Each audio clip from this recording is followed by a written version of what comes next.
इतिहास भी रहा। वंदे मातरम को 150 वर्ष पूरे हो चुके हैं। अबू आज़मी ने कहा है कि मुसलमान वंदे मातरम नहीं गाएंगे, तो क्या कहना है? देखिए, आज़मी साहब ने कहा है, अच्छी बात है, लेकिन मेरे दादा मोहतरम भट्ट साहब ने हमेशा से मुखालफत की है और कभी उसको नहीं गाया है, और न ही मैं गाता हूँ।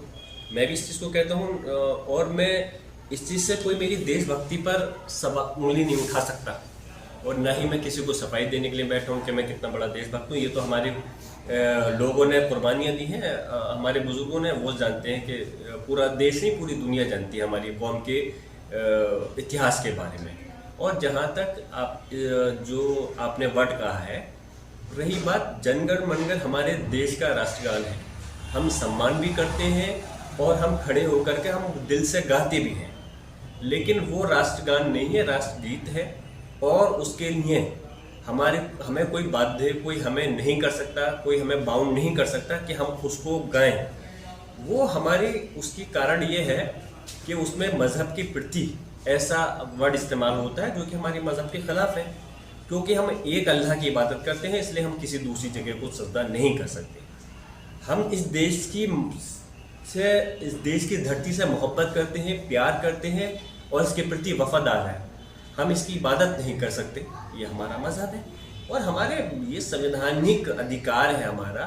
हम अपने मज़हब के प्रति आज़ादी के साथ में उसको हम कर सकते हैं, अब मान सकते हैं। अगर कहीं कोई चीज़ गलत है तो उसको हम ऐसे काम नहीं कर सकते। और ये अल्फाज मैं नहीं, संविधान में या हमारा संविधान नहीं, माननीय सर्वोच्च न्यायालय ने भी इस मामले में 1986 में जब केरला का एक केस था, जब 3 बच्चों को उसके अंदर निकाल दिया गया था स्कूल से, तो तब भी ये कहा था कि आप बाध्य नहीं कर सकते किसी को ये गाने के लिए।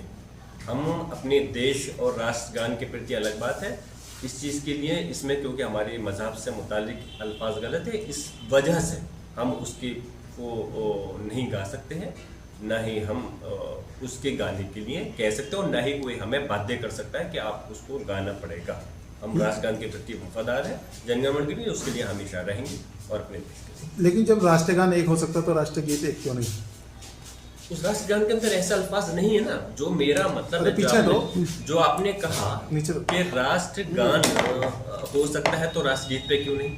राष्ट्रगान के अंदर ऐसा अल्फाज नहीं है जिससे कि हमारे मज़हब पे या हमारी आस्था पे कोई इस प्रकार का अल्फाज आ रहा हो जिससे कि हमें वो गाने पे हम नहीं गाने पे मजबूर हो। राष्ट्रगान में ऐसा कहीं कोई अल्फाज नहीं है, इसलिए हम उसके प्रति उसको दिल से, और हम नहीं, सिर्फ मैं ही नहीं, या मुसलमान स्कूल कॉलेज में नहीं, मदरसे तक के अंदर उसको राष्ट्रगान को गाते हैं तो कोई गलत नहीं है, और अपने देश के प्रति गाते हैं। लेकिन राष्ट्रगीत जो है उसमें अल्फाज गलत है तो उसके प्रति कोई हमें बातें नहीं कर सकता कि उसको हम वो गाएं।